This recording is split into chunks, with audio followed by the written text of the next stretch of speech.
Hey guys, and welcome to today's video. Today we're going to be checking out a game called Roboquest. Now, to be upfront with you, I did receive this game for free to review it, but that is not going to sway my opinion at all.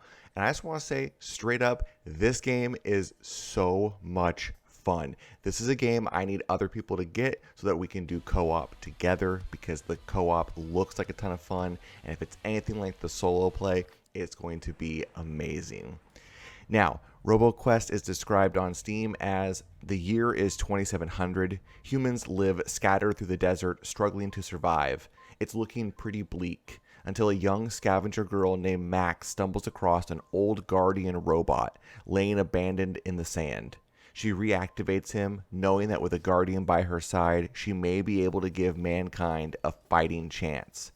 Together, the two begin to explore the mysterious canyons that surround them, searching for answers and a way to survive. There's just one problem.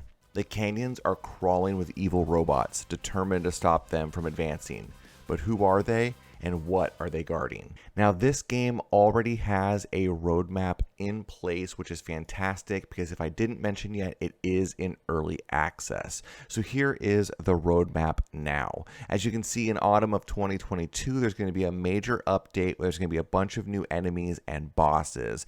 There will also be new items, weapons, an enemy lineup rework, level visual update, and FX updates, which is really awesome. Now, in the winter of 2022, there's going to be another major update, which is going to have corrupted levels, a new class, base camp rework, and again, new items, new boss. There's going to be now elite enemies and a Haven City rework. Finally, in early 2023, we'll get the release of version 1.0 of Roboquest, and it's going to have final levels and final boss. There's going to be story and cinematics and a new game plus. Now, on most games, new game plus means that you have finished the game, you beat like the end of it, and you start over, but you continue with all of the items that you have unlocked in the previous playthrough. This has been done in games such as Bastion, and it really made it a really replayable game. There's going to be new content, a compendium, achievements, and a tutorial rework. I think that's going to be helpful, as some of the stuff in the tutorial, they never explained that probably pressing control would let you slide, and I think just some basic rework of that would help. Now, there is fast movement. You have to master the frantic movement mechanics in order to run and jump through levels with evasive maneuvers against the enemy bullet hell. Different guardian classes, so you can choose from several classes. Lead your army of drones, blast tons of enemies at once with a powerful rocket, or stealth in for a sudden burst attack. There's different build customizations, including create your own along the way with unique sets of upgrades for each class. Find powerful synergies and further personalize your playstyle. Now, there's some weapon diversity.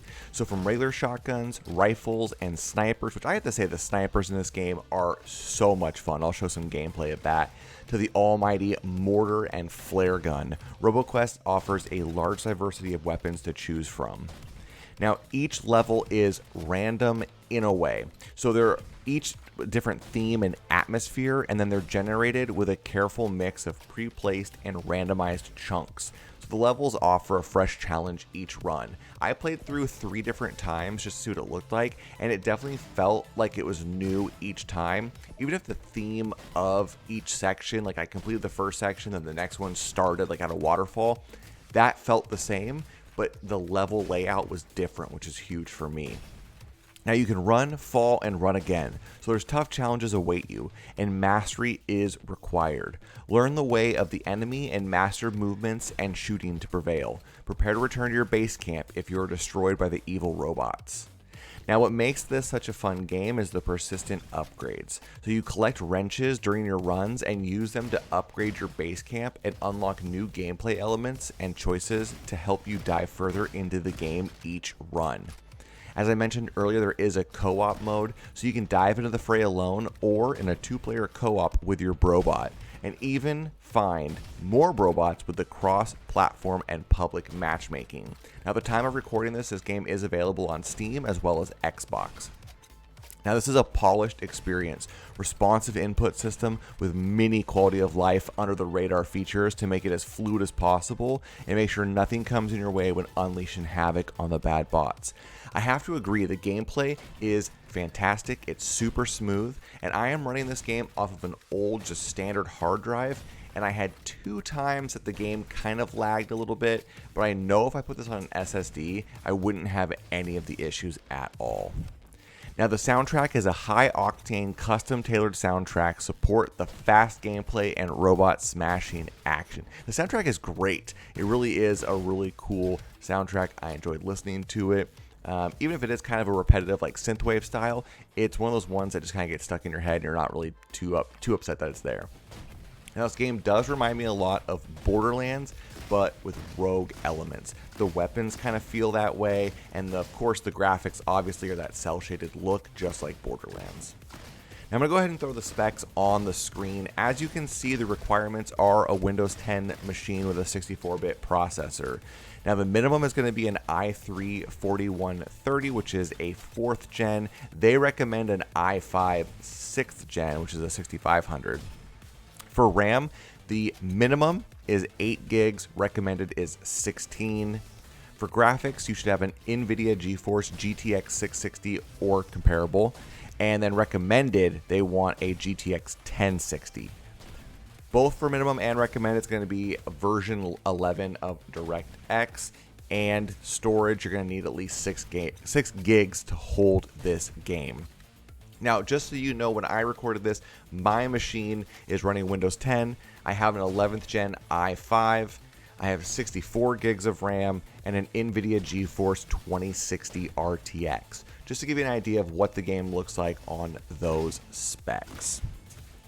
Now, this game is in early access and is currently available on Steam for $19.99. However, right now, as I'm recording this video, it's only $13.99 as it is part of their sale.